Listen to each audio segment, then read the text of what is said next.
ছাত্রছাত্রীরা, আজকে একটা নতুন ভিডিও নিয়ে তোমাদের কাছে এলাম। তো এর আগে যে ভিডিওটা আমি করেছিলাম সেটা নিশ্চয়ই তোমরা বুঝতে পেরেছো। দেখো, এখানে তোমরা থার্মোডাইনামিক ভেরিয়েবল কাকে বলে নিশ্চয়ই বুঝতে পেরেছো। থার্মোডাইনামিক ভেরিয়েবল হচ্ছে সেই রাশিগুলো যে রাশিগুলো দ্বারা কোনো থার্মোডাইনামিক স্টেটকে প্রকাশ করা যায়, সেটা হচ্ছে থার্মোডাইনামিক ভেরিয়েবল। এবং এই থার্মোডাইনামিক ভেরিয়েবলের মধ্যে কয়েকটা ছিল স্টেট ফাংশন এবং কয়েকটা ছিল পাথ ফাংশন। স্টেট ফাংশন কিসের উপর নির্ভর করবে? স্টেট ফাংশন নির্ভর করবে কেবলমাত্র তার অন্তিম এবং প্রাথমিক অবস্থার উপর। এবং এক্ষেত্রে যেগুলো স্টেট ফাংশনগুলো হয়, যেমন টেম্পারেচার, প্রেসার, ভলিউম, এগুলো সব স্টেট ফাংশন। এগুলো কিন্তু এদের যে পরিবর্তন তুমি যদি ক্যালকুলেশন করো, তাহলে এদের কিন্তু পথ ক্যালকুলেশন করতে হবে না, কোন পথে গেল কিন্তু সেটা ক্যালকুলেশন করতে হবে না। জাস্ট ফাইনাল স্টেট এবং ইনিশিয়াল স্টেটকে তুমি যদি বিয়োগ করো সেই অবস্থাটা, তাহলেই তুমি কিন্তু সেই পদের, সেই স্টেট ফাংশনের যে পদের যে পরিবর্তন, সেই পরিবর্তনটা ক্যালকুলেশন করতে পারবে। এছাড়াও আমরা বলেছিলাম পাথ ফাংশন। পাথ ফাংশন হচ্ছে কি? পাথ ফাংশন কিন্তু পথের উপর নির্ভরশীল। এবং থার্মোডাইনামিক্সে দুটো জিনিস পাথ ফাংশন হিসেবে আলোচনা হয়, একটা হচ্ছে হিট, যাকে কিউ দ্বারা প্রকাশ করা হয়, এবং একটা হচ্ছে ওয়ার্ক, যাকে ডাব্লিউ দ্বারা প্রকাশ করা হয়। খুব ভালো করে এই জিনিসটা নিশ্চয়ই করেছো। এবং থার্মোডাইনামিক বিভিন্ন প্রসেস আমরা করেছিলাম। সাইক্লিক প্রসেস কি? সাইক্লিক প্রসেসে কি হয়? সাইক্লিক প্রসেসে যদি একটা প্রাথমিক অবস্থা এবং অন্তিম অবস্থার যদি স্টেটটা যদি একই হয়, তখন তাকে আমরা বলবো সাইক্লিক প্রসেস। আইসোথার্মাল প্রসেস করেছিলাম। আইসোথার্মাল প্রসেসটা কি? আইসোথার্মাল প্রসেস হচ্ছে সেইটাই যে আইসোথার্মাল প্রসেসে টেম্পারেচার কিন্তু ফিক্স থাকবে। এবং আইসোবারিক করেছিলাম, সেখানে প্রেসার ফিক্স থাকবে। আইসোকোরিক প্রসেস করেছিলাম, সেখানে ভলিউম ফিক্স থাকবে। এছাড়াও আমরা করেছিলাম রিভার্সিবল প্রসেস এবং ইরেভার্সিবল প্রসেস। রিভার্সিবল এবং ইরেভার্সিবল প্রসেসটা কিন্তু খুব ভালো করে করবে। রিভার্সিবল প্রসেস অসংখ্য ধাপের সমন্বয়ে গঠিত, প্রচুর ধাপ দিয়ে রিভার্সিবল প্রসেস হবে, এবং এই কনসেপ্টটা তোমাকে খেয়াল রাখতে হবে। এবং এখানে যে কার্য পাওয়া যাবে সেই কার্যটা হচ্ছে সর্বাধিক। এবং এখানে অসংখ্য ধাপে অতি মন্থর গতিতে কিন্তু প্রক্রিয়াটা সম্পন্ন হবে। এবং যে ড্রাইভিং ফোর্স, সেই ড্রাইভিং ফোর্সের মান বৃদ্ধি বা হ্রাস করে আমরা কিন্তু সেই প্রক্রিয়াটাকে, সিস্টেমটাকে সামনের দিকেও নিয়ে যেতে পারি, আবার পেছনের দিকেও কিন্তু আনতে পারি, এবং প্রতিটা স্টেপে সাম্যাবস্থা বিরাজ করবে। এটা হচ্ছে রিভার্সিবল প্রসেসের কন্ডিশন। এবং এর বাদ দিয়ে যেগুলো আছে, এই কন্ডিশনগুলো যদি মেনটেন না হয়, তাহলে যে প্রসেসটা আমরা পাবো সেটা হচ্ছে ইরেভার্সিবল প্রসেস। এবং আমি এটাও বলেছিলাম যে প্রকৃতিতে যে আমাদের যেগুলো আছে সেগুলো সবই কিন্তু বেশিরভাগটা কিন্তু ইরেভার্সিবল প্রসেস। কেবলমাত্র যখন কিছু একটা প্রমাণ চাপ বা প্রমাণ উষ্ণতার কথা ব্যবহার হবে, তখন কিন্তু রিভার্সিবল প্রসেসটা ব্যবহার হয়। বেশিরভাগ জিনিসই কিন্তু ইরেভার্সিবল প্রসেস। এটাই কিন্তু আমাদের এটা কিন্তু মানতে হবে। এবং ইরেভার্সিবল প্রসেস কারণ ইরেভার্সিবল প্রসেস হচ্ছে খুব ফাস্ট প্রসেস। এবং এখানে ফাস্ট প্রসেস হয় বলে বেশিরভাগ প্রক্রিয়া, প্রাকৃতিক প্রক্রিয়াটাই একটু ফাস্ট হয়। যেমন উপর থেকে ঝর্ণার উপর থেকে নিচে জল পড়া, এটা ফাস্ট হয়। বা কোনো একটা শূন্য চাপের বিরুদ্ধে গ্যাসের প্রসারণ বা গ্যাসের ব্যাপন, এই প্রক্রিয়াগুলো ফাস্ট প্রক্রিয়া, এবং এটা অবশ্যই কিন্তু ইরেভার্সিবল প্রসেস। তো এই জিনিসগুলো নিশ্চয়ই তোমরা এর আগের দিন ভালো করে বুঝেছো, নিশ্চয়ই এই জায়গাটা কনসেপ্ট হয়েছে। আজকে একটা নতুন জিনিস করব, সেটা হচ্ছে ইন্টারনাল এনার্জি।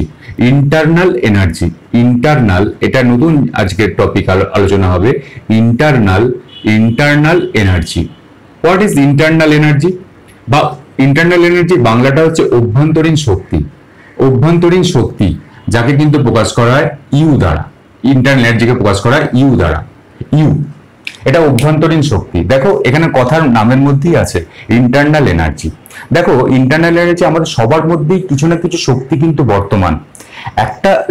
একটা শিশু তার জন্মবার পরেই কেঁদে ওঠে, এবং সেই শক্তিটা সে পায় কোথা থেকে? এখানে তো বাইরে থেকে কেউ তাকে চিমটি কাটলো না। তাহলে সেই শক্তিটা পেল কোথা থেকে? নিশ্চয়ই তার ভেতর থেকে সেই শক্তিটা সে পেয়েছে। অর্থাৎ তার যে এক্সিস্টেন্স বা যা অস্তিত্ব, কোনো একটা বস্তু, কোনো একটা জিনিস, তার অস্তিত্ব, এক্সিস্টেন্সের জন্য বা তার অবস্থানের জন্য একটা শক্তি কিন্তু সে অর্জন করে।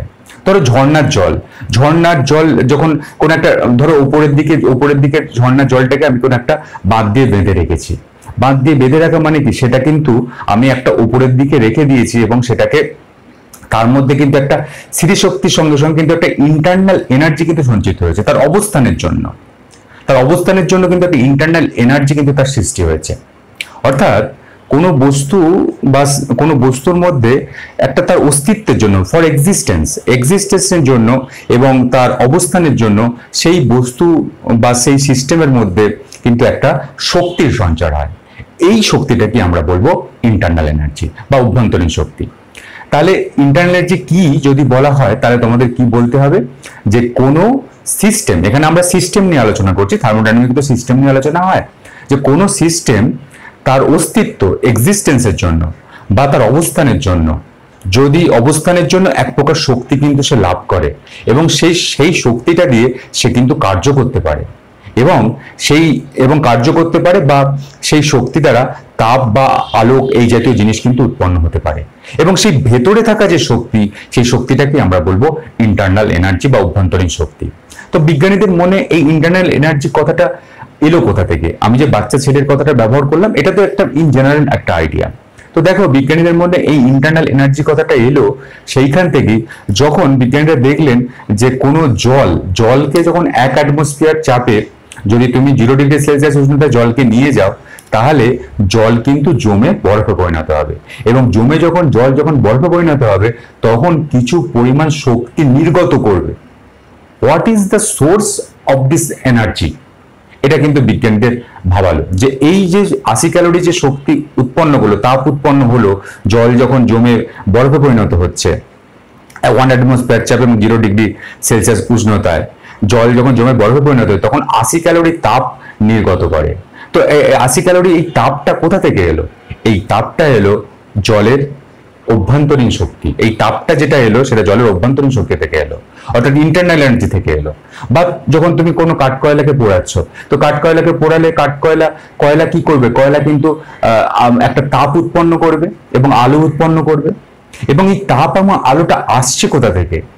আসছে সেই কয়লার একটা অভ্যন্তরীণ বা ভিতরের শক্তি থেকে, এবং এই যে শক্তিটা, এই শক্তিটাকে আমরা বলবো ইন্টারনাল এনার্জি। অর্থাৎ কোনো বস্তু তার অস্তিত্বের জন্য, এক্সিস্টেন্স, অথবা তার অবস্থানের জন্য কিছু কার্য করতে পারে বা তাপ ও আলো উৎপন্ন করতে পারে, এবং সেই ভেতরে থাকা সেই যে এনার্জি, সেই ভেতরে থাকা সেই এনার্জিকেই আমরা বলবো কোনো বস্তু বা সিস্টেমের ইন্টারনাল এনার্জি বা অভ্যন্তরীণ শক্তি। একে প্রকাশ করা হয় ইউ দ্বারা। নিশ্চয়ই বুঝতে পারলে ইন্টারনাল এনার্জি কি? ভালো করে এটা করবেন। এই দেখো, এবার ইন্টারনাল এনার্জি সোর্স কি, ইন্টারনাল এনার্জি উৎস কোথা থেকে? দেখো, কোন একটা সিস্টেমের মধ্যে কোন একটা সিস্টেম কি দিয়ে তৈরি? কোন একটা সিস্টেম, সেখানে অণু হতে পারে, পরমাণু হতে পারে, আয়ন হতে পারে। কারণ ধরো একটা সিস্টেম মানে কি, একটা যদি আমি পিস্টন যুক্ত একটা সিলিন্ডারে যদি গ্যাস রাখি, তাহলে সেই সিস্টেমটার মধ্যে দেখো গ্যাসের অণুগুলো তো আছে, অর্থাৎ সেই সিস্টেমটা কি দিয়ে তৈরি হয়েছে? সিস্টেমটা তৈরি হয়েছে সেই সিস্টেমের মধ্যে থাকা যে পদার্থটি আছে, সেই পদার্থের অণু, পরমাণু বা আয়ন দিয়ে। দেখো, এবং এই যে সিস্টেমের মধ্যে থাকা যে অণু, পরমাণু বা আয়ন, সেই অণু, পরমাণু বা আয়ন কিন্তু নানা রকম শক্তির অধিকারী হয়। সেই নানা রকম শক্তি কিরকম হতে পারে? নানা রকম শক্তি হতে পারে, একটা হচ্ছে ঘূর্ণনজনিত শক্তি, কারণ তারা কিন্তু সবসময় একটা জায়গায় ঘুরপাক খাচ্ছে যদি গ্যাসের মলিকুল হয়। ঘূর্ণনজনিত শক্তি বা কম্পনজনিত শক্তি বা তোমার ইলেকট্রনীয় শক্তি, নানা রকম শক্তি কিন্তু সেই অণু, পরমাণু বা আয়ন যেটা সিস্টেম গঠন করে তাদের মধ্যে আছে। এরকম কয়েকটা জিনিস হচ্ছে, দেখো, যে কোন একটি সিস্টেমের গঠনকারী কণাগুলোর কি কি হতে পারে? কণাগুলোর স্থানান্তরজনিত শক্তি এটা হতে পারে স্থানান্তরজনিত শক্তি, এটা হতে পারে স্থানান্তরজনিত শক্তি, বা যাকে আমরা বলবো ট্রান্সলেশনাল এনার্জি, বা ঘূর্ণনজনিত শক্তি, রোটেশনাল এনার্জি,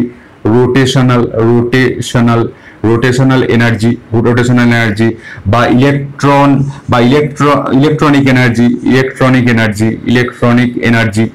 ইলেকট্রনিক এনার্জি, বা তুমি বলতে পারো বন্ধন শক্তি, বা ঘূর্ণন বা কম্পনজনিত শক্তি, যেটাকে তুমি বলতে পারো ভাইব্রেশনাল এনার্জি,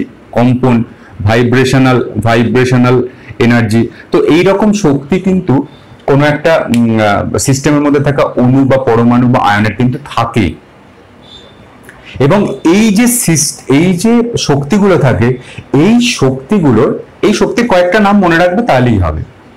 এই শক্তিগুলোর সম্মিলিত শক্তি হচ্ছে ইন্টারনাল এনার্জি। বুঝতে পারলে যে তাদের কোনো একটা সিস্টেম, সিস্টেম মানে কি, তার মধ্যে তো সিস্টেমটা তো কোনো একটা বস্তু দিয়ে তৈরি হবে, নাহলে তো সিস্টেম হবে না।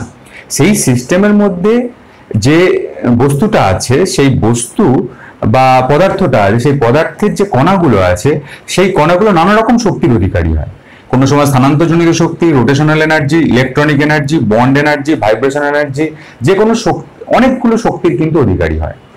এবং এই যে এতগুলো শক্তির যে সম্মিলিত যে শক্তিটা, সেই শক্তিটাকেই আমরা কিন্তু বলবো ইন্টারনাল এনার্জি বা অভ্যন্তরীণ শক্তি। বুঝতে পারলে?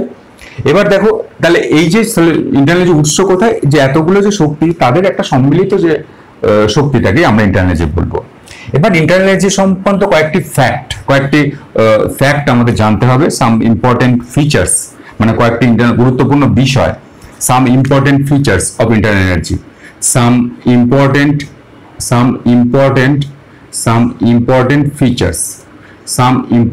ফিচার্স, কয়েকটি গুরুত্বপূর্ণ some important features of internal energy. Internal energy কয়েকটি গুরুত্বপূর্ণ বৈশিষ্ট্য সম্বন্ধে আমাদের জানতে হবে। তো এইটা আমরা কিন্তু এই ইন্টারনাল এনার্জি অবশ্যই কিন্তু একটা এক্সটেন্সিভ প্রপার্টি। এক্সটেন্সিভ, এটা হচ্ছে একটা এক্সটেন্সিভ প্রপার্টি। এটা যদি বাংলা করো, এটা হচ্ছে ভর সাপেক্ষ ধর্ম, এক্সটেন্সিভ প্রপার্টি বা ভর সাপেক্ষ ধর্ম, বা আমরা এটাকে বলতে পারি ভর সাপেক্ষ ধর্ম বা পরিমাণগত ধর্ম। এটা হচ্ছে এক্সটেন্সিভ প্রপার্টি, কারণ এটা তো একদম নিশ্চিত যে যত ভর বাড়বে তত ইন্টারনাল এনার্জি বাড়বে। তুমি নিজের কথাই চিন্তা করো, যে এরকম তো হয় যে তোমার ওজন 50 কেজি, তোমার যে ইন্টারনাল এনার্জি, যার 60 কেজি ওজন, তার ইন্টারনাল এনার্জি কিন্তু বেশি, তার অভ্যন্তরীণ শক্তি কিন্তু বেশি। অর্থাৎ সে যদি জোরে ঘুষি মারে, যার 60 কেজি ওজন, তাহলে ঘুষিটা কিন্তু খুব জোরে লাগবে। আর যার 50 কেজি ওজন, সে যদি ঘুষি মারে, তাহলে ঘুষিটা কিন্তু খুব কম লাগবে। অর্থাৎ যাদের এক্সট্রা, অবশ্যই ইন্টারনাল এনার্জি হচ্ছে এক্সটেন্সিভ প্রপার্টি, কারণ এটা ভরের সঙ্গে সঙ্গে পরিবর্তন হয়। 1 গ্রাম জলের যে ইন্টারনাল এনার্জি হবে, 5 গ্রাম জলের 5 গুণ ইন্টারনাল এনার্জি হবে 1 গ্রাম জলের তুলনায়। সুতরাং এটা অবশ্যই একটা এক্সটেন্সিভ প্রপার্টি বা ভর সাপেক্ষ ধর্ম বা পরিমাণগত ধর্ম, এটা ভালো করে করবে। এবং দেখো, আচ্ছা, দ্বিতীয় নম্বর, যে এই যে ইন্টারনাল এনার্জি, এটা সিস্টেমের প্রকৃতির উপর নির্ভর করে। এটা সিস্টেমের প্রকৃতি, সিস্টেমের নেচার অফ সিস্টেমের উপর নির্ভর করে। ডিপেন্ড আপন nature of system, depend on nature of system, সিস্টেমের প্রকৃতির উপর নির্ভর করে। Internal energy depend on nature of system, এটা তো স্বাভাবিক। কারণ দেখো, আমি যে ওই যে বিভিন্ন রকম শক্তির কথা বলেছিলাম, rotational energy, vibrational energy, electronic energy, bond energy, ওইটা তো ওইখানে সেই এনার্জিটা সৃষ্টি হচ্ছে কিভাবে? এনার্জিটা সৃষ্টি হচ্ছে নানা রকম বিভিন্ন প্রকার কণা দ্বারা। কণা মানে কি? এখানে অণু, পরমাণু বা আয়ন। এবার তুমি যদি একটা কোনো অক্সিজেন গ্যাসের জন্য কোনো একটা সিস্টেম নাও, বা তুমি যদি নাইট্রোজেন গ্যাসের সিস্টেম নাও, তাহলে অক্সিজেন গ্যাসের সিস্টেম নিচ্ছ, নাইট্রোজেন গ্যাসের সিস্টেম যদি তুমি নাও, তাহলে তুমি নিশ্চয়ই অক্সিজেন গ্যাসের যে অণুটা হবে এবং নাইট্রোজেন গ্যাসের যে অণুটা হবে, তাহলে তার প্রকৃতি তো আলাদা হবে। তার প্রকৃতি আলাদা হওয়ার জন্য সেই সিস্টেমের ভেতরের যে ইন্টারনাল এনার্জি যাদের সমন্বয়ে গঠিত, অর্থাৎ সেই ভাইব্রেশনাল এনার্জি বা রোটেশনাল এনার্জি বা ইলেকট্রনিক এনার্জি, যে এনার্জিগুলোর কথা বলেছিলাম, সেগুলোর মানও পরিবর্তন হবে। কারণ এখানে কণাটা তো চেঞ্জ হয়ে গেছে। অক্সিজেনের ক্ষেত্রে অক্সিজেন পরমাণু, নাইট্রোজেনের ক্ষেত্রে নাইট্রোজেন পরমাণু। তাহলে সিস্টেমের যে ইন্টারনাল এনার্জি অবশ্যই কিন্তু প্রকৃতির উপর, নেচার অফ সিস্টেমের উপর নির্ভর করবে। সিস্টেমের নেচার যদি পরিবর্তন হয়ে যায়, যদি তুমি অক্সিজেন গ্যাস দিয়ে তুমি একটা কোনো সিস্টেম তৈরি করো, তাহলে তার যে ইন্টারনাল এনার্জি হবে, তুমি যদি নাইট্রোজেন গ্যাস দিয়ে তৈরি করো, তার ইন্টারনাল এনার্জি আলাদা হবে। তুমি যদি হাইড্রোজেন গ্যাস দিয়ে কোনো একটা সিস্টেম তৈরি করো, তার কিন্তু ইন্টারনাল এনার্জি তার থেকেও আলাদা হবে। অর্থাৎ it's depend on nature of system, সিস্টেমের প্রকৃতি অনুযায়ী কিন্তু ইন্টারনাল এনার্জি নির্ধারিত হবে। বুঝতে পারলে? এবং 3 নম্বর, এই internal energy function of internal energy U is a function of temperature. Internal energy টেম্পারেচারের ফাংশন, টেম্পারেচারের একটা অপেক্ষক। টেম্পারেচারের উপর কিন্তু ইন্টারনাল এনার্জি নির্ভর করবে। যত তুমি টেম্পারেচার বাড়াবে সিস্টেমের ইন্টারনাল এনার্জি তত বাড়বে। কারণ সেটাই তো স্বাভাবিক। যত তুমি বাইরে থেকে তুমি তাপ প্রয়োগ করবে, তত কিন্তু ভেতরে থাকা যে কণাগুলো, সেই ভেতরে থাকা কণাগুলোর কিন্তু ওই বিভিন্ন প্রকার যে শক্তিগুলো আছে, ভাইব্রেশনাল এনার্জি, রোটেশনাল এনার্জি, সেগুলো কিন্তু সব বৃদ্ধি পাবে, এবং বৃদ্ধি পাবে বলে ইন্টারনাল এনার্জিও কিন্তু বৃদ্ধি পাবে। অর্থাৎ এখানে টেম্পারেচার, একটা কথা মনে রাখবে যে U is proportional to temperature. Temperature যত বাড়বে তত কিন্তু ইন্টারনাল এনার্জি বাড়বে, টেম্পারেচার যত কমবে তত কিন্তু ইন্টারনাল এনার্জি কমবে। এবং টেম্পারেচার যেখানে পরিবর্তন, যেখানে ডিটি ডেল্টা টি যেখানে পরিবর্তনটা জিরো হবে, সেখানে ইন্টারনাল এনার্জির পরিবর্তনটাও কিন্তু জিরো হবে। তাই জন্য এই ডেল্টা টি যখন জিরো হচ্ছে, ডেল্টা টি জিরো হয় কোন সিস্টেমের ক্ষেত্রে? ডেল্টা টি জিরো হয় যখন সেই সিস্টেমটা কি বলে, সেটা আইসোথার্মাল সিস্টেমের ক্ষেত্রে। আইসোথার্মাল মানে সমষ্ণ প্রক্রিয়া। তো সমষ্ণ যে প্রক্রিয়া, সেই সমষ্ণ প্রক্রিয়ায় এটা মনে রাখতে হবে, সমষ্ণ প্রক্রিয়ায় ডেল্টা টির মান হচ্ছে জিরো। কারণ সমষ্ণ প্রক্রিয়ায়, যে আমি বলছিলাম আইসোথার্মাল প্রসেসে টেম্পারেচারে কোনো পরিবর্তন হয় না, আর টেম্পারেচার যদি পরিবর্তন না হয় তাহলে কিন্তু ইন্টারনাল এনার্জিও কোনো পরিবর্তন হবে না। সমষ্ণ প্রক্রিয়ায় ডেল্টা টি জিরো, তাহলে ইন্টারনাল এনার্জির যে পরিবর্তন, সেই পরিবর্তনটা কিন্তু জিরো হবে। এটা নিশ্চয়ই বুঝতে পারলে। এবার দেখো, তারপরে আমরা যেটা করব যে কোনো ইন্টারনাল এনার্জি এটা করলে, আর চতুর্থ নম্বর যেটা করবে, ফোর্থ যেটা করবে যে U is a state function. অর্থাৎ ইন্টারনাল এনার্জি একটা হচ্ছে অবস্থার আপেক্ষক। U is a state function, internal energy একটা অবস্থার আপেক্ষক। কেবলমাত্র ফাইনাল এবং ইনিশিয়াল অবস্থাটা দেখতে হবে ইন্টারনাল এনার্জি পরিবর্তনের জন্য। ইন্টারনাল এনার্জি সবসময় দেখা হবে যে ফাইনাল অবস্থা কি এবং ইনিশিয়াল অবস্থাটা কি, এই দুটোর বিয়োগফলই হচ্ছে ডেল্টা ইউ। এটা আমরা একটু পরে করছি।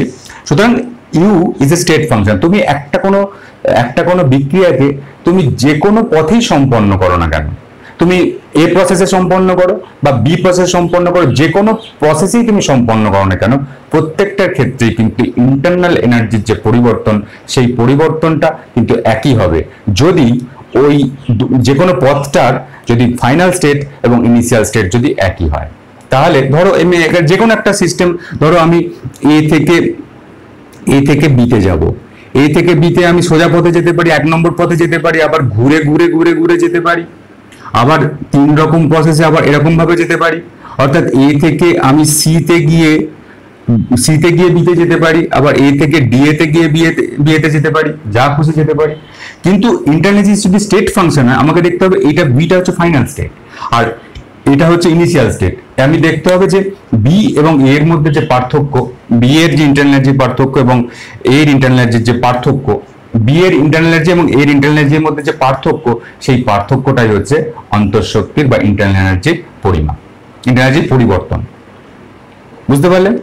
অর্থাৎ U is a state function, এবং সেটাই স্বাভাবিক, কারণ ইউ মানে internal energy is a function of temperature. Temperature তো একটা অবস্থার আপেক্ষক, তাহলে টেম্পারেচার যদি অবস্থার আপেক্ষক হয়, তোমার ইন্টারনাল এনার্জিও কিন্তু একটা অবস্থার আপেক্ষক বা স্টেট ফাংশন হবে। অর্থাৎ এটার মান কেবলমাত্র ফাইনাল এবং ইনিশিয়াল স্টেটের উপর নির্ভর করবে, মানে অবস্থার এটার যে ইন্টারনাল এনার্জির যে পরিবর্তনটা, সেটা কেবলমাত্র ফাইনাল এবং ইনিশিয়াল স্টেটের উপর নির্ভর করবে। এই বৈশিষ্ট্যগুলো তোমরা ভালো করে করবে। এবার দেখো, এটা একটা উদাহরণটা দেওয়া আছে, উদাহরণটা তোমরা বই থেকে করবে।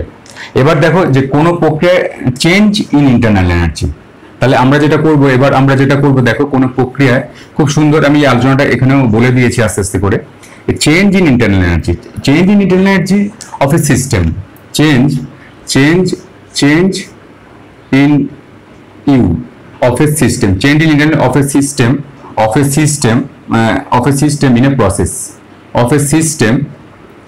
ইন এ প্রসেস, কোন একটা পদ্ধতিতে, প্রসেস মানে প্রক্রিয়া, কোন একটা প্রক্রিয়ায় ইন্টারনাল এনার্জি চেঞ্জটা আমরা কিভাবে পরিমাপ করব। এটা আমি এইমাত্র বললাম যে ধরো কোন একটা সিস্টেম, এটা হচ্ছে ইনিশিয়াল স্টেট, এটা হচ্ছে ইনিশিয়াল স্টেট। কোন একটা সিস্টেম যে কোনো পথেই তার অবস্থাটা পরিবর্তন করে একটা সিস্টেম ফাইনাল স্টেটে এলো, যে কোনো পথে হতে পারে, ফাইনাল স্টেটে এলো, সেটা সোজা পথে হতে পারে, বাঁকা পথে হতে পারে, যে কোনো পথেই হতে পারে। তো ইনিশিয়াল স্টেটের যদি ইন্টারনাল এনার্জি, এই ইনিশিয়াল স্টেটটা একটা সিস্টেম থাকলে তার একটা ইন্টারনাল এনার্জি থাকবে। ইনিশিয়াল স্টেট যদি কোন একটা সিস্টেম যদি ইনিশিয়াল স্টেটটা থাকে, তার একটা ইন্টারনাল এনার্জি থাকবে। সেই ইন্টারনাল এনার্জিটাকে আমি ধরছি U1, আর যদি ফাইনাল স্টেট এর ইন্টারনাল এনার্জিটাকে আমি ধরছি U2। তাহলে চেঞ্জ ইন ইন্টারনাল এনার্জি কি হবে? চেঞ্জ ইন ইন্টারনাল এনার্জি আমরা প্রকাশ করব ডেল্টা ইউ। এই ডেল্টা কথার অর্থ হচ্ছে চেঞ্জ, মানে চেঞ্জ, যে কোনো জিনিসের চেঞ্জ বোঝাতে আমরা ডেল্টা কথাটা ব্যবহার করে থাকি। আর ক্ষুদ্রাতি ক্ষুদ্র যদি স্মল চেঞ্জ হয়, যেটা রিভার্সিবল প্রসেস ক্ষেত্রে হয়, সেটা কিন্তু ডি কথাটা আমরা ব্যবহার করে থাকি। এবং এটা যদি পরিবর্তনটা একটু বেশি, সেক্ষেত্রে আমি ডেল্টা কথাটা ব্যবহার করে থাকি। ডেল্টা ইউর মান কি হবে? Delta U is equal to U two minus U one, U two minus U one. তাহলেই তুমি এই ইন্টারনাল এনার্জি যে চেঞ্জটা হলো, সেই চেঞ্জটা যদি আমি ইউ টু, মানে এখানে যে ইন্টারনাল এনার্জি হবে সেখান থেকে ইউ ওয়ান ইন্টারনাল এনার্জি বাদ দিলে আমরা চেঞ্জ ইন ইন্টারনাল এনার্জি পেয়ে যাবো, অর্থাৎ change in internal energy of a system in a process, এটা পেয়ে গেলাম। আচ্ছা, এবার দেখো রাসায়নিক বিক্রিয়া যদি এটা কেমিক্যাল কোনো রিয়াকশনে হয়, এটা তো একটা সিস্টেমের ইন্টারনাল এনার্জির আমরা ক্যালকুলেশন করলাম, সিস্টেমের ইন্টারনাল এনার্জির পরিবর্তন কিভাবে হবে সেটা ক্যালকুলেশন করেছি। আচ্ছা, এবার যদি একটা আমরা করি, যে আমরা যদি করি এখানে, যে আচ্ছা এখানে এটা রেখে দিই যে রাসায়নিক বিক্রিয়ায় যে কেমিক্যাল রিয়াকশনে in change of internal energy, change of U in a chemical reaction, change of U in a chemical reaction, যদি ইন্টারনাল এনার্জি পরিবর্তন করে রাসায়নিক বিক্রিয়া করি, রাসায়নিক বিক্রিয়া করতে পারে। রাসায়নিক বিক্রিয়া এরকম হতে পারে, ধরো এখানে এ প্লাস বি এইটা বিক্রিয়া করে তৈরি করছে সি প্লাস ডি, এটা হচ্ছে বিক্রিয়ক বা বিকারক, এবং এটাকে আমরা বলবো বিক্রিয়াজাত পদার্থ। এটা তো আমরা জানো। এই বিকারক এবং এই যে বিকারক বা বিক্রিয়কের ধরছি আমরা ইন্টারনাল এনার্জিটাকে, আমি ধরছি এখানে ইউ এই সম্মিলিত, মানে এ প্লাস বি এর একটা আলাদা ইন্টারনাল এনার্জি আছে, বি এর একটা আলাদা ইন্টারনাল এনার্জি আছে, এবং এই ইন্টারনাল এনার্জি সম্মিলিত এনার্জিটাকে আমি ধরছি ইউ রিঅ্যাক্ট্যান্ট। আর ইউ রিঅ্যাক্ট্যান্ট মানে বিক্রিয়ক, এবং এদের সি আর ডি এর সম্মিলিত এনার্জিটাকে, ইন্টারনাল এনার্জিটাকে আমি ধরছি ইউ প্রোডাক্ট, ইউ প্রোডাক্ট। এবং এখানে চেঞ্জ ইন ইন্টারনাল এনার্জি আমি কি বলবো? Change in energy delta U is equal to U product internal energy of product মানে বিক্রিয়াজাত পদার্থ, minus internal energy of reactant, তো এরকম ভাবে কিন্তু আমরা একটা কোনো কেমিক্যাল রিঅ্যাকশনের ইন্টারনাল এনার্জি চেঞ্জ কিন্তু আমরা ক্যালকুলেশন করে থাকতে পারি।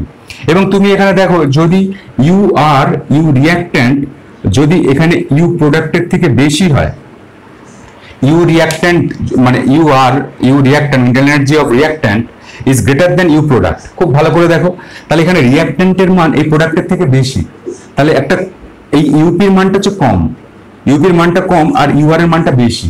তাহলে কম থেকে যদি তুমি বেশি বাদ দাও, কম মানে ধরো 2 থেকে আমি বেশি বাদ দিচ্ছি, মানে 5 বাদ দিচ্ছি, তাহলে অবশ্যই সেই মানটা আসবে নেগেটিভ। এবং নেগেটিভ যদি মানটা আসে সেক্ষেত্রে আমরা বলবো বিক্রিয়াটি তাপদায়ী বিক্রিয়া, এবং সেটাই স্বাভাবিক। তাপদায়ী বিক্রিয়া হচ্ছে তাপদায়ী, বিক্রিয়াটার তাপ উৎপন্ন হবে। কারণ তুমি ধরো এখানে ইউ রিঅ্যাক্ট্যান্টের আমি ধরছি এখানে এর ইন্টারনাল এনার্জি হচ্ছে 100 জুল, এবং প্রোডাক্টের ইন্টারনাল এনার্জি যদি 90 জুল হয়, তাহলে দেখো এই কন্ডিশনে স্যাটিসফাই করছে, যে U reactant is greater than U product, satisfy করছে। তাহলে স্যাটিসফাই যদি করে, তুমি 100 জুল তুমি কাজে লাগিয়েছিলে ইন্টারনাল এনার্জি, তোমার খরচ হলো 90 জুল, মানে 100 জুল থেকে তোমার খরচ হলো 90 জুল। তাহলে বাদ বাকি যে 10 জুল আসছে, সেই 10 জুলটা কি হিসাবে নির্গত হবে? সেই 10 জুলটা তাপ আকারে নির্গত হবে। সেই তাপ আকারে নির্গত হয় মানে কি? বিক্রিয়াটা হচ্ছে তাপদায়ী প্রক্রিয়া, অর্থাৎ তাপের সৃষ্টি হবে সেখানে। নিশ্চয়ই বুঝতে পারলে? এবার যদি আমি উল্টোটা করি, অর্থাৎ এখানে যদি, তাহলে এইটা একটা 1 নম্বর কন্ডিশন, যদি ইউআর গ্রেটার দেন ইউপি হয়, তাহলে কিন্তু এই প্রক্রিয়াটা নেগেটিভ, আর ডেল্টা ইউর মান যদি নেগেটিভ হয় তাহলে কিন্তু তাপদায়ী বিক্রিয়া। এবার যদি উল্টোটা করি, তোমরা এটা কপি করবে। যদি আমরা এটা করি যে ইউ প্রোডাক্ট উল্টোটা করে দিচ্ছি গ্রেটার দেন ইউআর, মানে internal energy of product greater than U R, অর্থাৎ এটা যদি এটা বেশি, প্রোডাক্টের পরিমাণটা বেশি, প্রোডাক্ট ইন্টারনাল এনার্জির পরিমাণটা বেশি, আর ইন্টারনাল এনার্জি আর রিঅ্যাক্ট্যান্ট এনার্জির পরিমাণটা কম, তাহলে বেশি থেকে যদি কম বিয়োগ হয় তাহলে সেটা অবশ্যই কিন্তু পজিটিভ হবে, তাহলে ডেল্টা ইউটা কিন্তু পজিটিভ হবে। এবং ডেল্টা ইউ যদি পজিটিভ হয় তাহলে সেটা ডেল্টা ইউ যদি পজিটিভ হয়, কারণ বেশি থেকে কম যদি বিয়োগ হয় তাহলে পজিটিভই তো হয়, অঙ্কের নিয়মিত সেটা। 5 থেকে ধরো 2 বিয়োগ হচ্ছে তাহলে 3 হচ্ছে, +3, তাহলে পজিটিভই তো হচ্ছে। এবং এক্ষেত্রে যে বিক্রিয়াটা হবে সেই বিক্রিয়াটা হবে তাপ তাপ আগেটা হচ্ছে তাপমোচী বা তাপদায়ী, এবং এক্ষেত্রে হবে তাপগ্রাহী বিক্রিয়া। এই বিক্রিয়াটা তাপ শোষিত হবে। যখন ডেল্টা ইউর মান যখন পজিটিভ তখন কিন্তু তাপ শোষিত হবে। কেন তাপ শোষিত হবে তুমি একটু চিন্তা করে দেখো। আমি ধরো এইখানে a প্লাস বি এর মানটা ধরছি, আমি উল্টো করেছি, এর মানটা ধরছি 90 জুল, আর এখানে এইটার মানটা ধরছি সি প্লাস ডি বিক্রিয়ত পদার্থের মানটা ধরছি 100 জুল। তাহলে দেখো U product minus U reactant, তাহলে এখানে U product greater than U reactant, তাহলে এটাই স্যাটিসফাই করছে যে এটা 100 জুল, প্রোডাক্টের মানটা 100 জুল আর রিয়াক্ট্যান্টের মানটা হচ্ছে 90 জুল। তাহলে তুমি এখানে যদি প্রোডাক্ট থেকে যদি রিয়াক্ট্যান্ট যদি বাদ দাও, প্রোডাক্ট থেকে ইউ রিয়াক্ট্যান্ট যদি তুমি বাদ দাও, তাহলে তুমি কি পাচ্ছ? দেখো 100 থেকে 90 তুমি বাদ দিলে এখানে মানটা আছে 10 জুল, কিন্তু এর মধ্যে যে 100 জুল এনার্জিটা যে সৃষ্টিটা হচ্ছে, এখানে তো তুমি 90 জুল ব্যবহার করেছিলে, প্রথম রিয়াক্ট্যান্টের ক্ষেত্রে, এবং এখানে প্রোডাক্টে কি কত তাপ সৃষ্টি হচ্ছে? প্রোডাক্ট ইন্টেন্সিটি কত? 100 জুল। তাহলে 10 জুল বেশি যে সৃষ্টি হচ্ছে, সেই 10 জুল কোথা থেকে আসছে? 10 জুল আসছে পরিবেশ থেকে, সারাউন্ডিং থেকে 10 জুল আসছে। আর পরিবেশ থেকে যখন 10 জুল যখন আসছে, তখন 10 জুল তাপটা যখন আসছে বা এনার্জিটা যখন আসছে, তখন সেটা তাপগ্রাহী বিক্রিয়া, সেটা হিট ফর্মে আসছে, এবং হিট ফর্মে আসছে বলে ওই বিক্রিয়াটা কিন্তু এনার্জি সংগ্রহ করছে, এনার্জি কিন্তু নিয়ে নিচ্ছে, সেই জন্য বিক্রিয়াটা হচ্ছে তাপগ্রাহী বিক্রিয়া। বুঝতে পারলে? তাহলে এই ইন্টারনাল এনার্জি চেঞ্জটা আমরা কিন্তু এরকম ভাবেই করতে পারি। এবং এই ইন্টারনাল এনার্জি চেঞ্জটাকে আমরা বলতে পারি, ইন্টারনাল এনার্জি চেঞ্জটাকে আমরা একটা যন্ত্রের মাধ্যমে মাপতে পারি, সেটা হচ্ছে বোম ক্যালোরিমিটার পদ্ধতি। বোম ক্যালোরিমিটার পরে আমাদের আছে বোম ক্যালোরিমিটার। খালি এই জিনিসটাই জেনে রাখো যে বোম ক্যালোরিমিটার দ্বারা আমরা কিন্তু ইন্টারনাল এনার্জির পরিমাপটা আমরা কিন্তু করতে পারি, ইন্টারনাল এনার্জির পরিমাপ কিন্তু করতে পারি। তাহলে নিশ্চয়ই ইন্টারনাল এনার্জির জিনিসটা তোমরা সবটাই বুঝলে, ভালো করে করবে। আচ্ছা, এইবার আমরা একটা নতুন টপিকে চলে যাব। সেই টপিকটা হচ্ছে, খুব ভালো করে এই জায়গাটা শিখতে হবে, সেই টপিকটা হচ্ছে যে চাপ এবং কার্য, তাপ এবং কার্য। যে তাপগতিবিদ্যায় তাপ এবং কার্য, heat and work in thermodynamics. Heat মানে কিউ অ্যান্ড ওয়ার্ক মানে ডাব্লিউ ইন থার্মোডাইনামিক্স। থার্মোডাইনামিক্স। দেখো আমি কালকে থেকে এটা আলোচনা করেছি, আগের এপিসোড থেকেই, যে কিউ মানে কি? ছোট হাতের কিউ মানে হচ্ছে হিট, এটা জেনে রাখতে হবে। আর ডাব্লু, ছোট হাতের ডাব্লু মানে হচ্ছে ওয়ার্ক।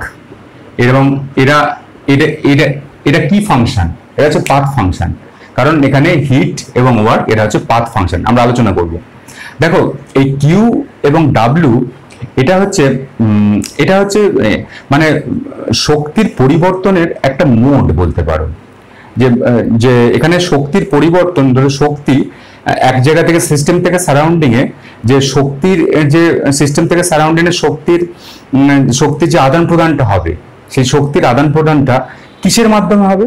সিস্টেম থেকে সারাউন্ডিং এ শক্তির আদান প্রদান হবে আইদার হিটের মাধ্যমে অর ওয়ার্কের মাধ্যমে। অর্থাৎ এখানে আমরা বলতে পারি যে মোডস অফ এনার্জি ট্রান্সফার, এই যে কিউ অ্যান্ড ডাব্লু, আমরা এখানে কিউ অ্যান্ড ডাব্লুর কিছু বৈশিষ্ট্য বলতে পারি, যে কিউ অ্যান্ড ডাব্লু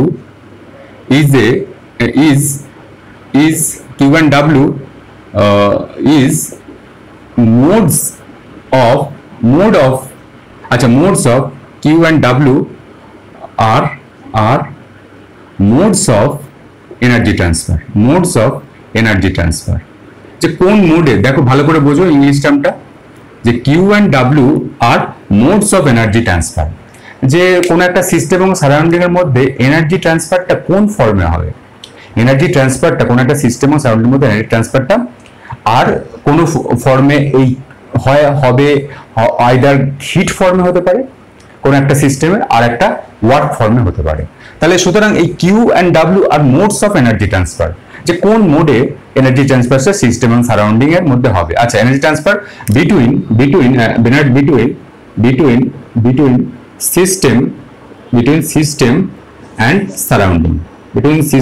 সারাউন্ডিং, এই কথাটা লিখে নাও, তাহলে পরিষ্কার হয়ে যাবে। বিটুইন সিস্টেম অ্যান্ড সারাউন্ডিং, যে Q and W are modes of energy transfer between system and surrounding. এবার যদি আমরা বলি যে দেখো যদি, আচ্ছা এই কিউ অ্যান্ড ডাব্লিউ আমরা কয়েকটা কথা বলে নিই, যে কিউ অ্যান্ড ডাব্লিউ হচ্ছে এটা কিন্তু, এবং এই যে এনার্জি ট্রান্সফারটা হচ্ছে, এই এনার্জি ট্রান্সফারটা কেবলমাত্র সিস্টেমের পরিসীমাতেই ঘটে থাকে। মানে এটা কিন্তু একটা বাউন্ডারি মারফত, তুমি এটা কালকে বাউন্ডারি ব্যাপারটা পড়েছো যে এর আগের এপিসোডগুলোতে, যে বাউন্ডারি মারফতে কিন্তু সিস্টেমের পরিসীমাতেই এই কিউ এবং ডাব্লিউর স্থানান্তরকরণ ঘটে থাকে। পরিসীমা দিয়েই তো কিউ এবং ডাব্লিউ স্থানান্তরকরণটা হবেই, বাউন্ডারি ছাড়া কিভাবে? ধরো কোনো সিস্টেম আর সারাউন্ডিং এর মাঝে তো বাউন্ডারি আছে, এবং সেই এনার্জিকে ট্রান্সফার যদি হতে হয় তাহলে পরিসীমার মধ্যেই হতে হবে। তাহলে এটা আমরা লিখবো যে এই তাপ বা কার্যের স্থানান্তর, যে কিউ ও ডাব্লিউ এর স্থানান্তর, পরিসীমার মধ্য দিয়ে, বাউন্ডারির মধ্য দিয়ে কিন্তু হয়, বাউন্ডারির মধ্য দিয়ে হবে। আমরা কিছু বৈশিষ্ট্য লিখছি, মধ্য দিয়ে হবে, জাস্ট এটা তোমাদের নিজের কনসেপ্ট বাড়ানোর জন্য। কিউ অ্যান্ড ডাব্লিউ ট্রান্সফার বাউন্ডারির মধ্য দিয়ে হবে, পরিসীমাতেই হবে। এবং এই কিউ অ্যান্ড ডাব্লিউ, এটা কিন্তু মনে রাখতে হবে, এটা কিন্তু সিস্টেমের নিজস্ব কোনো ধর্ম নয়, এইটা কি হয়, এইটাই কিউ অ্যান্ড ডাব্লিউ, কিউ এর তাপ আমরা কাকে বলবো, তাপ এনার্জিটা কখন হয়, তাপ এনার্জিটা কিভাবে ট্রান্সফার, কেন ট্রান্সফারটা হয় তাপটা, এটা জানতে হবে।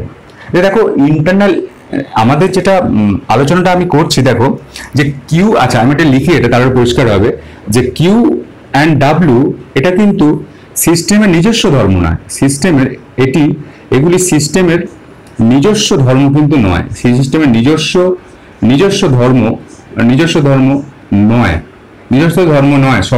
ধর্ম নয়, এবং এটি হচ্ছে চলমান শক্তি, এটা একটা চলমান শক্তি, ট্রানজিট এনার্জি, এটা একটা চলমান শক্তি।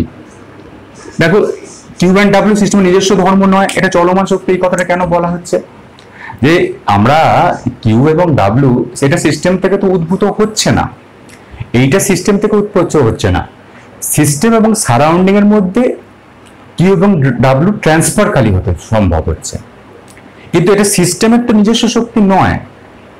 সেটার জন্যই বলছি, যেমন টেম্পারেচার সিস্টেমের একটা নিজস্ব শক্তি, ভলিউম এটা নিজস্ব শক্তি, প্রেসার সে সিস্টেমের নিজস্ব শক্তি, কিন্তু কিউ এবং ডাব্লিউ এটা সিস্টেমের নিজস্ব শক্তি তো নয়, এটা কেবলমাত্র মোড অফ এনার্জি ট্রান্সফার।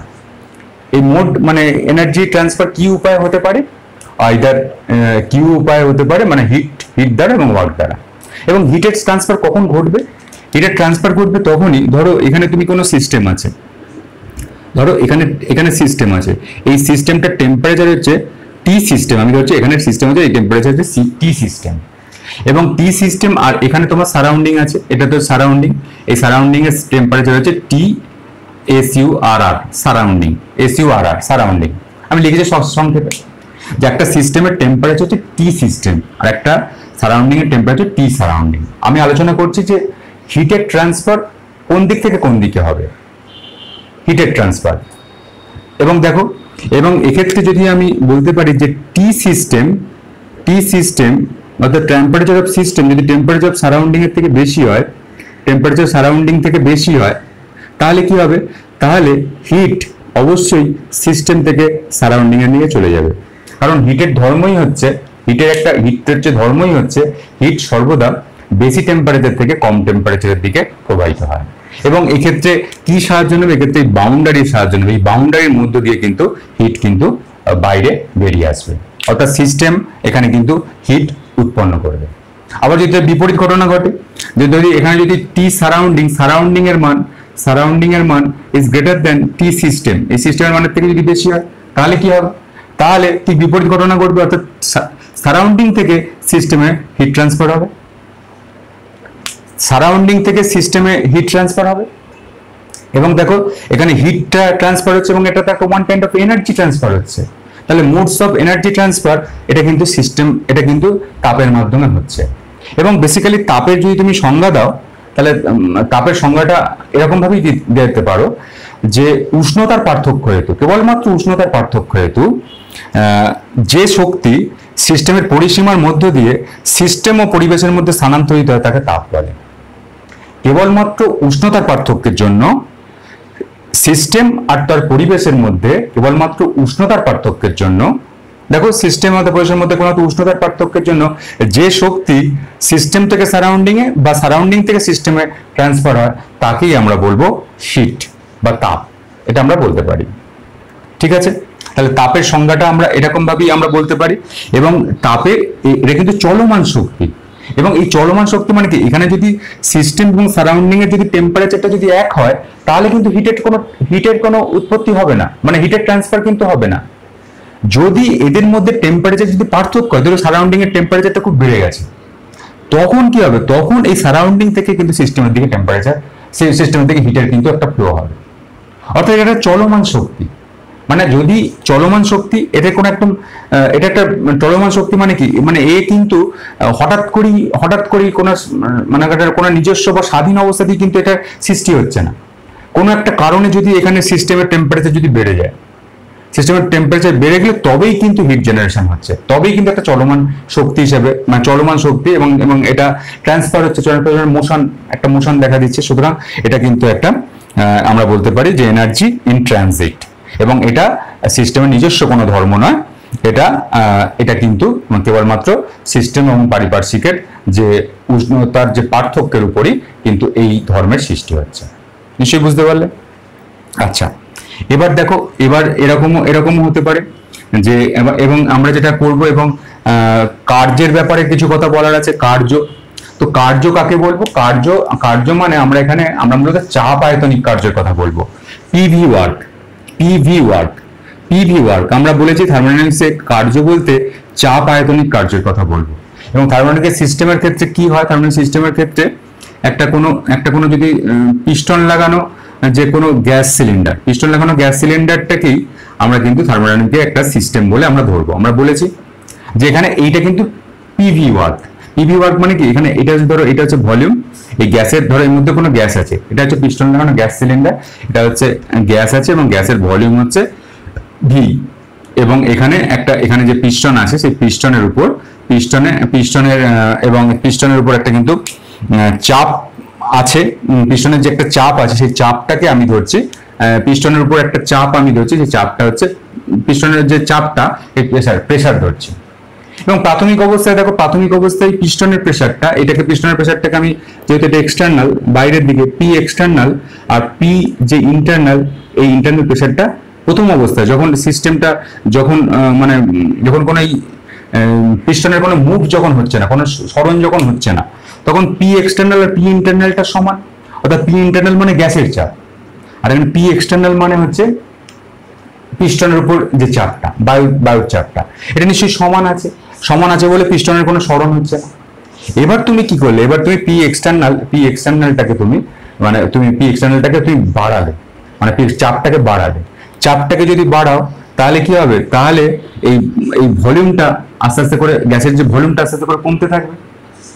এবং এখানে পি এক্সটার্নাল প্রাথমিক অবস্থায় যখন নর্মাল অবস্থায় আছে, তখন P external is equal two P internal normal অবস্থায়। এবার যদি তুমি পি এক্সটার্নাল কে তুমি বাড়ালে, পি এক্সটার্নাল বাড়িয়ে দিয়ে পি ইন্টারনালের থেকে বাড়িয়ে দিলে, তাহলে কি হবে, তাহলে পিস্টনের যে এই যে মুখটা আছে সেই পিস্টনটা নিচের দিকে নেমে যাবে, এবং নিচের দিকে নেমে গেলে তখন কি হবে, গ্যাসের সংকোচন হবে, তখন আয়তন সংকোচন বা গ্যাসের ভলিউম সংকোচন হবে, এই কথাটা খেয়াল রাখতে হবে, ভলিউম সংকোচন হবে। এবং গ্যাসের ভলিউম যদি সংকোচন হয় তাহলে কিন্তু একটা কার্য হবে, এবং সেই কার্যটাকে আমরা বলবো পিভি ওয়ার্ক। অর্থাৎ প্রেসার তুমি দিচ্ছ, ভলিউমটা কিন্তু পরিবর্তন হচ্ছে, এবং আমরা থার্মোডাইনামিকে এটাকেই আমরা বলবো কার্য। এবং এই কার্যটা বা উল্টোটাও হতে পারে, যদি এখানে পি পি ইন্টারনাল প্রেসারটা, গ্যাসের নিজস্ব প্রেসারটা যদি পি এক্সটার্নাল বা বাহ্যিক প্রেসারের তুলনায় যদি বেশি হয়, তাহলে কি হবে, তাহলে এই পিস্টনটা পি ইন্টারনাল প্রেসারটা যদি বেশি হবে, পিস্টনটা কি হবে, পিস্টনটা উপরের দিকে চলে যাবে। প্রেসারটা যদি বেশি হয় তাহলে উপরের দিকে যাবে, উপরের দিকে গেলে কি হবে, গ্যাসের প্রসারণ হবে, গ্যাসের প্রসারণ হবে, গ্যাসের প্রসারণ হবে। এই গ্যাসের সংকোচন বা প্রসারণ এটা কিন্তু একদম কিন্তু একটা ওয়ার্ক। এই গ্যাসের সংকোচন বা প্রসারণ মানে প্রেসার প্রয়োগ করে গ্যাসের যে আয়তনের সংকোচন বা প্রসারণ, সেটাকেই কিন্তু আমরা থার্মোডাইনামিক্স হিসেবে পিভি ওয়ার্ক হিসেবে বলবো, অর্থাৎ চাপ আয়তনিক কার্য হিসেবে বলবো। এবং এটাই হচ্ছে মূলত কার্যের সংজ্ঞাটাতে আমরা এখানে কেবলমাত্র এটাকেই ধরবো, চাপ আয়তনিক কার্য আমাদের থার্মোডাইনামিক্সের ক্ষেত্রে। অর্থাৎ তুমি প্রেসার প্রয়োগ করে, কোন একটা জিনিসের প্রেসার প্রয়োগ করে বাহ্যিক প্রেসার যদি বাড়িয়ে দিয়ে গ্যাসের যে ভলিউমটাকে সংকোচন করতে পারো, বা বাহ্যিক প্রেসারটাকে যদি কমিয়ে দাও, তাহলে গ্যাসেরটা কিন্তু বাহ্যিক প্রেসারটা যদি কমে যায় তাহলে কিন্তু গ্যাসের কিন্তু প্রসারণও ঘটাতে পারে। এবং এর ফলে যে কার্য সৃষ্টি হয় সেই কার্যটাকে আমরা বলবো পিভি ওয়ার্ক বা চাপ আয়তনিক কার্য। সুতরাং থার্মোডাইনামিক্সে এটাই হচ্ছে পিভি ওয়ার্ক, এটাই কিন্তু মনে রাখতে হবে। আচ্ছা, এবার দেখো, এবার এটা পিভি ওয়ার্কের কার্যটা আমরা কি বলি, চাপ আয়তনিক কার্য, প্রেসার ভলিউম ওয়ার্ক, বুঝতেই পেরেছো। তাহলে দেখো এবার কয়েকটা কথা এখানে আলোচনা হচ্ছে, যেমন যে তাপের প্রবাহ পরবর্তীকালে, পরের একটা পয়েন্ট দেখো, তাপের প্রবাহ পরিবেশ থেকে যদি সিস্টেমে হয়, দেখো এখানে একটা মনে রাখতে হবে যে এই ধরো এইখানে এইটা হচ্ছে সিস্টেম, এটা সিস্টেমের আমি বলেছি এটা ধরো টেম্পারেচার টি সিস্টেম, এই সিস্টেমের টেম্পারেচার টি সিস্টেম আর সারাউন্ডিং এর টেম্পারেচার টি সারাউন্ডিং। এবং যদি এক্ষেত্রে আমি বলেছি যে টি সারাউন্ডিং এর মান, টেম্পারেচার অফ সারাউন্ডিং এর মান যদি টেম্পারেচার অফ সিস্টেমের থেকে বেশি হয়, তাহলে তাপের কোথা থেকে কোথায় প্রবাহ হবে, তাপের প্রবাহ সারাউন্ডিং থেকে সিস্টেমের মধ্যে হবে। এবং সারাউন্ডিং থেকে যদি সিস্টেমের মধ্যে হয়, তাহলে সিস্টেমের যে ইন্টারনাল এনার্জি কিন্তু বৃদ্ধি পাবে। কারণ এখানে যে হিটটা যে প্রবাহিত হচ্ছে, যে হিটটা প্রবাহিত হচ্ছে, এখানে তো হিট ট্রান্সফার হচ্ছে, এটা তো কি ফর্মে হচ্ছে, হিট ট্রান্সফার হচ্ছে। তো হিটটা তো একটা এনার্জি, তাহলে এখানে যে এনার্জিটা গিয়ে এখানে যে সঞ্চিত হচ্ছে, সেই সঞ্চিতটা কি হিসাবে হচ্ছে, সিস্টেমের কিন্তু ইন্টারনাল এনার্জি হিসেবে সঞ্চিত হচ্ছে। তাহলে তোমাদের বইতে যেটা 5 নম্বর পয়েন্ট দেওয়া আছে, তা 5 নম্বর পয়েন্টে লেখা আছে যে তাপের প্রবাহ পরিবেশ থেকে সিস্টেমে হলে সিস্টেমের আন্তঃশক্তি বৃদ্ধি ঘটে। এখানে এই সিস্টেমের যে আন্তঃশক্তি, যে ইন্টারনাল এনার্জি ইউ, এখানে কিন্তু বাড়বে, এটাই স্বাভাবিক। কারণ এখানে যে হিটটা আসছে, সেই হিটটা এই সিস্টেমের ইন্টারনাল এনার্জি বাড়াতে সহায়তা করছে, কারণ এটা তো একটা ওয়ান কাইন্ড অফ এনার্জি। আর ইন্টারনাল এনার্জি ইউ এটাও তো ওয়ান কাইন্ড অফ এনার্জি, তাহলে এই এনার্জিটা এখানে ট্রান্সফার হয়ে গেল। আবার যদি তার বিপরীত জিনিসটা হয়, যে সিস্টেমের দ্বারা পরিবেশের উপর কার্য সম্পাদিত হলে, আচ্ছা এরকমও হতে পারে যে সিস্টেমের দ্বারা পরিবেশের উপর যদি কার্য সম্পাদিত হয়, সিস্টেমের দ্বারা পরিবেশের উপর কার্য সম্পাদিত হয়, যখন আমি পয়েন্টটা বোঝালাম, তখন ধরো সিস্টেমের দ্বারা পরিবেশের উপর কার্য সম্পাদিত কখন হয়, যখন গ্যাসের ওই চাপ আয়তনের কাছে গ্যাসের যখন প্রসারণ হয়, গ্যাসের যখন প্রসারণ হচ্ছে, তখন কি হচ্ছে, তখন কি হচ্ছে, সিলিন্ডারটা, গ্যাসের যে পিস্টনটা তো উপরের দিকে চলে যাচ্ছে, অর্থাৎ গ্যাসের তো ভলিউমটা বেড়ে যাচ্ছে। এবং এক্ষেত্রে গ্যাসের যে সিস্টেমটা, অর্থাৎ ভেতরের যে সিস্টেমটা, এই সিস্টেমটাই কিন্তু পরিবেশের উপর কার্য সম্পাদন করছে। নিশ্চয়ই আরেকবার আমি এঁকে দেখাচ্ছি, দেখো আরেকবার আমি এঁকে দেখাচ্ছি, তাহলে আরো পরিষ্কার হবে। তো এখানে যদি পিস্টন থাকে, এই পিস্টনটা ধরো এরকম আছে।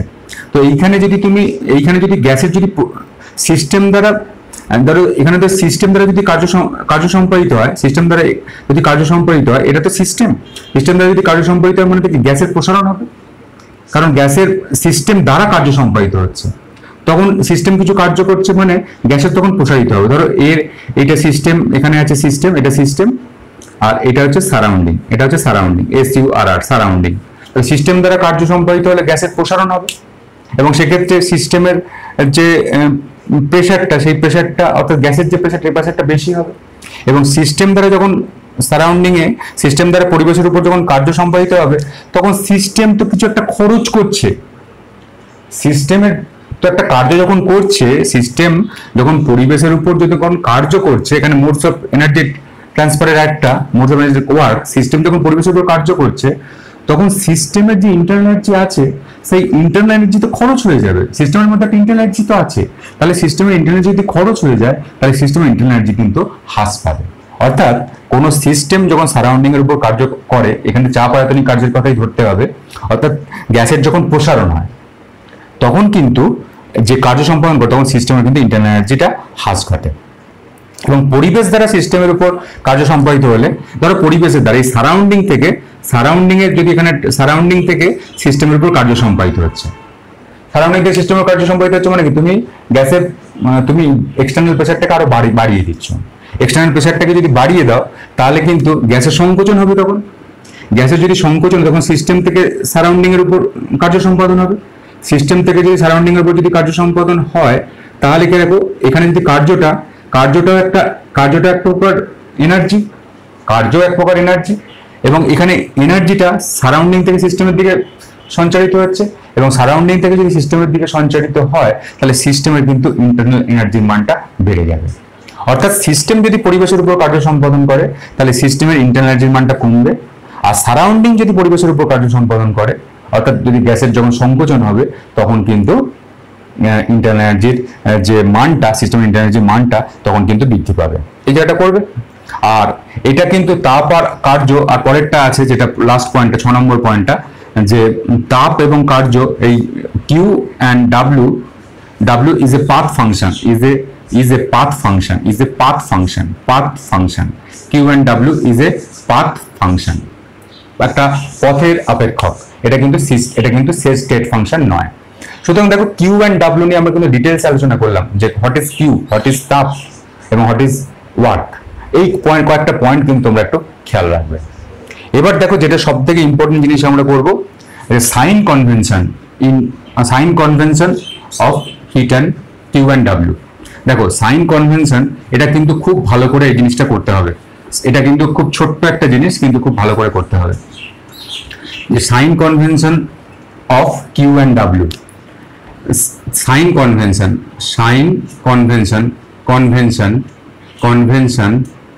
Of Q and W, sign convention of Q and W অর্থাৎ তাপগতিবিদ্যার তাপ ও কার্যের চিহ্ন কি হবে। দেখো একটা কথা সবসময় মনে রাখবে, যে সিস্টেম যদি কিছু লাভ করে তাহলে এটা এই কথাটা তুমি লিখবে, যে সিস্টেম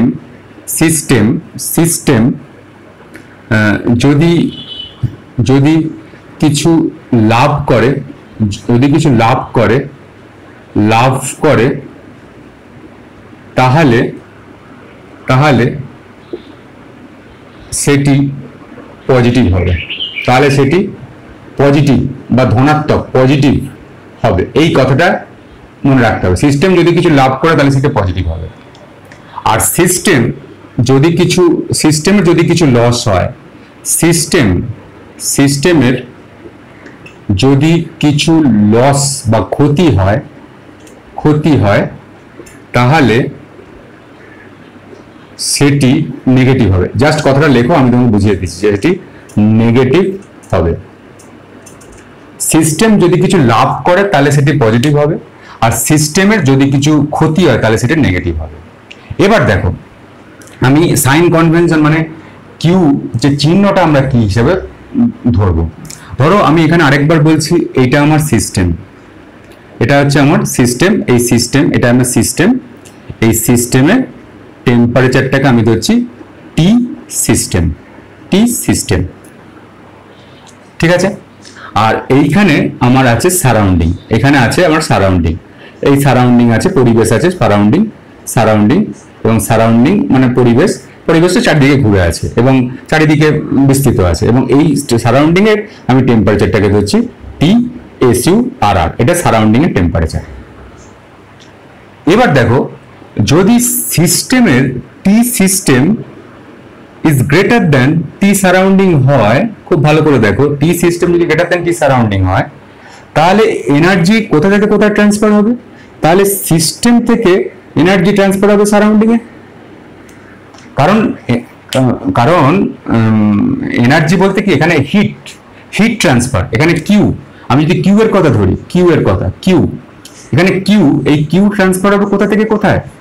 সিস্টেম থেকে সারাউন্ডিং এর দিকে। কারণ আমরা জানি যে হিট ট্রান্সফার হয় বেশি উষ্ণতা থেকে কম উষ্ণতার বস্তুর দিকে। তাহলে বেশি উষ্ণতা হচ্ছে টি সিস্টেম আর কম উষ্ণতা টি সারাউন্ডিং, অর্থাৎ হিটের ট্রান্সফার কোথা থেকে হবে? সিস্টেম থেকে সারাউন্ডিং এর দিকে। তাহলে সিস্টেম থেকে যদি সারাউন্ডিং এর দিকে যদি সিস্টেম থেকে সারাউন্ডিং এর যদি হিটের ট্রান্সফার হয়, তাহলে সিস্টেম কিছু তো লস করলো, কিছু তো সিস্টেমের তো এই কিউ আকার, কিউ মানে কি? কিউ মানে এক প্রকার ওয়ান কাইন্ড অফ এনার্জি। তাহলে সিস্টেম কিছু তো লস করলো। তাহলে সিস্টেম যখন কিছু লস করছে, সিস্টেমের যখন কিছু ক্ষতি হচ্ছে, তাহলে এই যে কিউটাকে আমি বলবো, এই কিউটার আগে আমি কিন্তু বসবো মাইনাস কিউ, এইটাকে আমরা বসাবো কিন্তু মাইনাস কিউ। অর্থাৎ অর্থাৎ আমরা এখানে বলতে পারি যে আমরা এখানে বলতে পারি যে এই কথাটা বলতে পারি যে সিস্টেম থেকে সারাউন্ডিং এ যখন হিটের প্রবাহ হবে, তখন কিন্তু আমরা তাকে বলবো মাইনাস কিউ, অর্থাৎ ঋণাত্মক চিহ্ন। কারণ সিস্টেমের ক্ষতি হচ্ছে, ক্ষতি হলে সেটা নেগেটিভ হবে। আচ্ছা দেখো, এখান থেকে তাহলে আমরা বলতে পারি যে হিট, এই কথাটা তুমি লিখতে পারো, hit given out heat given out by the system, heat given out by the system, heat given out by the system মানে সিস্টেম দ্বারা হিট কিন্তু বেরিয়ে যাচ্ছে। Heat given out by the system মানে সিস্টেমের কিন্তু লস হচ্ছে। Heat given out by the system তখন কিন্তু নেগেটিভ হবে। Heat given out by the system is negative. Heat given out by the system is negative. ধরো সিস্টেম থেকে পরিবেশের দিকে তাপের প্রবাহ হচ্ছে, সিস্টেম থেকে পরিবেশের দিকে যদি তাপের প্রবাহ হচ্ছে, এবং এই যে সিস্টেম থেকে পরিবেশের দিকে যদি তাপের প্রবাহ হয়, এবং এই প্রবাহটা যদি 10 এখানে 10 ক্যালোরি হয়, সিস্টেম থেকে পরিবেশের দিকে তাপের প্রবাহ যদি 10 ক্যালোরি হয়, তাহলে আমি কিন্তু এই 10 ক্যালোরির আগে কিন্তু আমি একটা বলবো যে এখানে কিন্তু একটা নেগেটিভ সাইন বসবে, -10 ক্যালোরি, -10 ক্যালোরি। যখন সিস্টেম থেকে পরিবেশের দিকে যখন তাপের প্রবাহিত হবে, তখন সিস্টেম তো কিছু লস করছে, লস করলে সেটার মান কি হবে? সেটা হবে নেগেটিভ। অর্থাৎ এখানে সিস্টেম থেকে সারাউন্ডিং এর দিকে যদি 10 ক্যালোরি তাপের প্রবাহিত হয়, আমরা তাকে বলবো -10 ক্যালোরি, -10 ক্যালোরি তাপ কিন্তু সিস্টেম থেকে সারাউন্ডিং এর দিকে যাচ্ছে। অর্থাৎ এখানে মাইনাস কথাটার অর্থ হচ্ছে যে সিস্টেম লস করছে, সিস্টেমের কিছু জিনিস লস হচ্ছে। আচ্ছা এবার দেখো তার পরেরটা দেখো, এর পরেরটা যদি এরকম হয় যদি এরকম হয়, আমি এটাকে মুছছি, পুরোটাই মুছছি তাহলে আরো সুবিধা হবে। এটা পুরোটাই মুছছি। যদি এরকম হয় যে সারাউন্ডিং এর টেম্পারেচার ঠিক উল্টোটা, যে সারাউন্ডিং এর temperature T surrounding is greater than T system, যদি সারাউন্ডিং এর টেম্পারেচার সিস্টেমের থেকে বেশি হয়, তাহলে হিটটা কোথা থেকে কোথায় ট্রান্সফার হবে? তাহলে হিটটা অবশ্যই সারাউন্ডিং থেকে সিস্টেমের দিকে ট্রান্সফার হবে। এবং এখানে কিউ, এবং দেখো এখানে সিস্টেম কিছু গেইন করছে, সিস্টেম যদি কিছু গেইন করে, লাভ করে, তাহলে সেটা পজিটিভ হবে। তাহলে এই কিউটাকে আমি বলবো পজিটিভ, এই কিউটা হচ্ছে পজিটিভ। অর্থাৎ সারাউন্ডিং থেকে যদি সিস্টেমের দিকে কোনো একটা তাপ আসে, 10 ক্যালোরি যদি তাপ আসে, তাহলে সেই তাপটাকে আমি লিখতে পারবো +10 ক্যালোরি। তাহলে আমরা বলতে পারি heat given out by the system is negative, আর heat applied to the system, heat applied by heat enter to the system,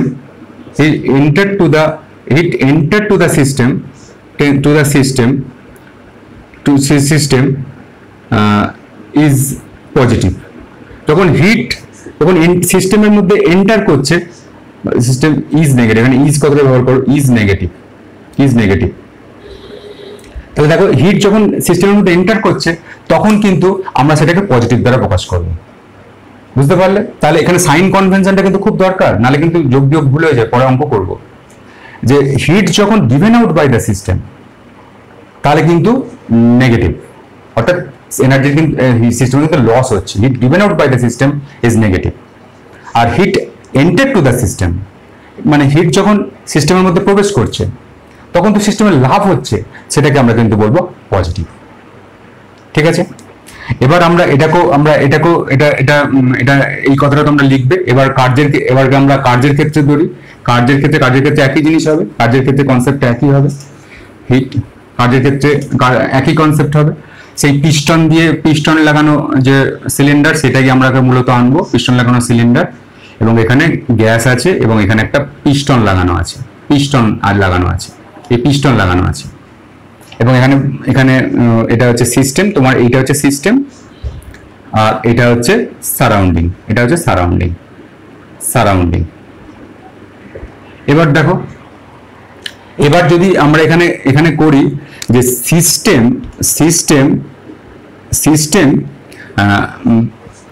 আচ্ছা, এটা আমরা যদি করি যে সিস্টেম সারাউন্ডিং এর উপর কোনো কার্য সম্পাদন করছে, সিস্টেম সারাউন্ডিং এর উপর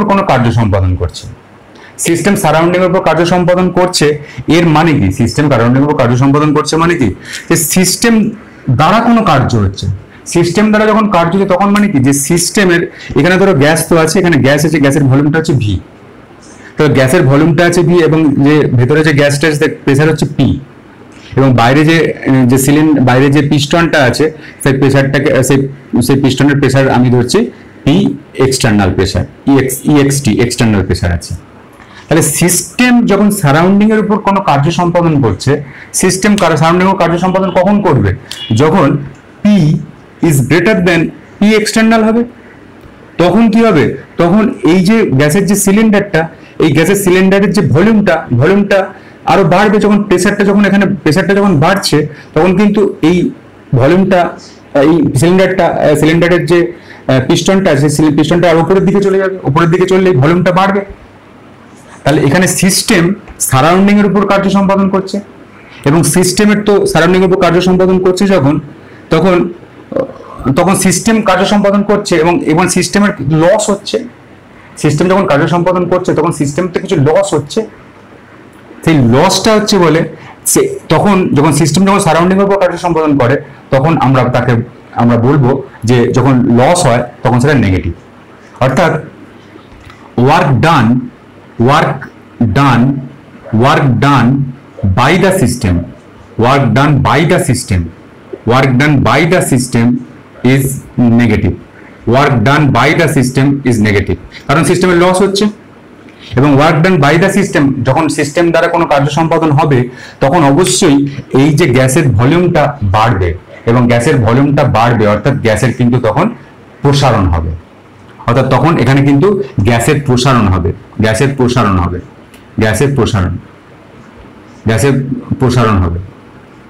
নিশ্চয়ই বুঝতে পারলে? ধরো এখান থেকে আমরা বলতে পারি যে ধরো কোনো সিস্টেম আমি যদি বলি এটা যে কোনো সিস্টেম পরিবেশের উপর কোনো সিস্টেম তার পরিবেশের উপর 10 জুল কার্য সম্পাদন করলো, 10 জুল কার্য সম্পাদন করলো। কোন সিস্টেম তার পরিবেশের উপর 10 জুল কার্য সম্পাদন করলো। কোন সিস্টেম তার পরিবেশের উপর 10 জুল কার্য সম্পাদন করলো। তো এটা কার্য সম্পাদন করলো, এটাকে বলে কোন সিস্টেম পরিবেশের 10 জুল কার্য সম্পাদন করলো। এবং সিস্টেম পরিবেশের উপর কার্য সম্পাদন করছে মানে এই 10 জুলটা, তখন কিন্তু আমরা W ইজ ইকুয়াল টু আমরা কি লিখব -10 জুল, তখন ওয়ার্ক হচ্ছে -10 জুল। আর ঠিক বিপরীতটা যদি ঘটে, যদি সারাউন্ডিং পরিবেশের উপর কার্য সম্পাদন করে, তাহলে আমি এখানে লিখছি সারাউন্ডিং, তাহলে এখানে কি হবে? তাহলে পি এক্সটার্নাল প্রেসারটা যদি গ্যাসের প্রেসারের থেকে যদি বেশি হয়, তাহলে কিন্তু এই যে পিস্টন নিচের দিকে চলে আসবে, নিচের দিকে নেমে যাবে। এবং নিচের দিকে নেমে যাবে মানে কি? তখন সারাউন্ডিং সিস্টেমের উপর কার্য সম্পাদন করছে। তাহলে এখানে কি হবে? তখন সারাউন্ডিং বা পরিবেশ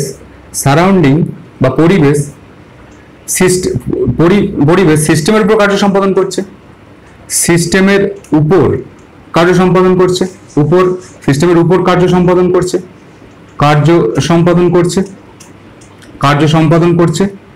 এবং সিস্টেমের উপর কার্য সম্পাদন করছে মানে কি সিস্টেম কিন্তু কিছু গেইন করছে, আর সিস্টেম যদি কিছু গেইন করে তাহলে সেটা কিন্তু হয় পজিটিভ। অর্থাৎ work done on the system, work done on the system is positive. তাহলে আমরা এখানে লিখতে পারি যে work done on the system, work done on the system, on the system is positive. Work done by the system is negative, এখানে সিস্টেমের ক্ষতি হচ্ছে। আর work done on the system, সিস্টেমের উপর কার্য সম্পাদন করছে সারাউন্ডিং, তখন এটা কার্য সম্পাদন করছে। এবং এক্ষেত্রে কি হবে, এক্ষেত্রে গ্যাসের সংকোচন হবে, এই কথাটা গ্যাসের সংকোচন হবে, গ্যাসের সংকোচন যখন হবে তখন কিন্তু গ্যাসের সংকোচন যখন হবে তখন যে ওয়ার্কটা সম্পাদন, যে কার্যটা সম্পাদন করা হচ্ছে সেই কার্যটাকে আমরা বলবো পজিটিভ কার্য, এই কার্যটাকে আমরা বলবো পজিটিভ কার্য। আচ্ছা, যদি বলে যে কোনো সিস্টেমের উপর, যদি এখানে আমি এটাকে একটু চেঞ্জ করে দিই, যে কোনো সিস্টেমের উপর পরিবেশ যদি 10 জুল কার্য সম্পাদন করলো, তাহলে তো আমরা সেটাকে লিখবো সিস্টেমের উপর পরিবেশ, অর্থাৎ work done on the system is positive. তাহলে সেই ওয়ার্কটা তখন কিন্তু পজিটিভ ওয়ার্ক হবে, ডাব্লিউ তখন কিন্তু পজিটিভ হবে। তাহলে নিশ্চয়ই বুঝতে পারলেন যে sign convention of Q and W. একটা কথা মনে রাখতে হবে, যখন সিস্টেম কিছু লাভ করবে তখন তার পজিটিভ, তখন সেটা পজিটিভ হবে, এবং সিস্টেম যখন কিছু ক্ষতি করবে তখন সেটা নেগেটিভ হবে। অর্থাৎ আমরা বলতে পারি যে ওয়ার্ক ডান, বা যদি হিটের ক্ষেত্রে বলতে পারি heat given out by the system. Heat যদি সিস্টেম থেকে বাইরে বেরিয়েছে তাহলে হিট তো মানে সেই সিস্টেমে তো লস হচ্ছে, লস হওয়া মানে কি নেগেটিভ। আর heat applied to the system, মানে হিট বা enter to the system, heat যখন ভেতরে প্রবেশ করছে, হিট মানে তাপ যখন ভেতরে প্রবেশ করছে, heat enter to the system, তখন কিন্তু সিস্টেমের লাভ হচ্ছে, এবং লাভ হলে তখন কিন্তু সেই যে হিটটাকে আমরা কিন্তু পজিটিভ বলবো। বুঝতে পারলে? ওয়ার্কের ক্ষেত্রে সেরকম হবে, work done by the system, মানে সিস্টেম যদি নিজে কার্য করে পরিবেশের উপর, সিস্টেম যদি পরিবেশের উপর কার্য সম্পাদন করে তাহলে সিস্টেমের তো ক্ষতি হচ্ছে। Work done by the system, সেটা সিস্টেম যদি ক্ষতি হয় তাহলে নেগেটিভ হবে। আর work done on the system, মানে পরিবেশ সিস্টেমের উপর কার্য সম্পাদন করছে, তখন সিস্টেম কিছু লাভ করছে, আর সিস্টেম যদি কিছু লাভ করে তখন সেটা পজিটিভ হবে। Work done on the system is positive.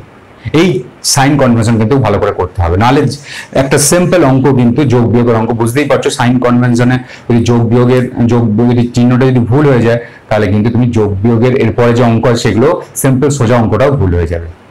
এটা একটু ভালো করে বই দেখে পড়ো, অনেকটা ডিটেলস আলোচনা করলাম, অনেকটা করে বলেছি, তোমরা একটু ভালো করে এটা আলোচনা করো, তাহলে এটা ভালো করে বইটা দিয়ে দেখো এবং বারবার ধরে এই ভিডিওটা দেখো, নিশ্চয়ই কনসেপ্টটা ক্লিয়ার হবে। আজকে এই পর্যন্ত, এরপর নতুন ভিডিও নিয়ে আমি তোমাদের কাছে আসছি। তোমরা ভালো করে পড়াশোনা করো, ভালো থেকো।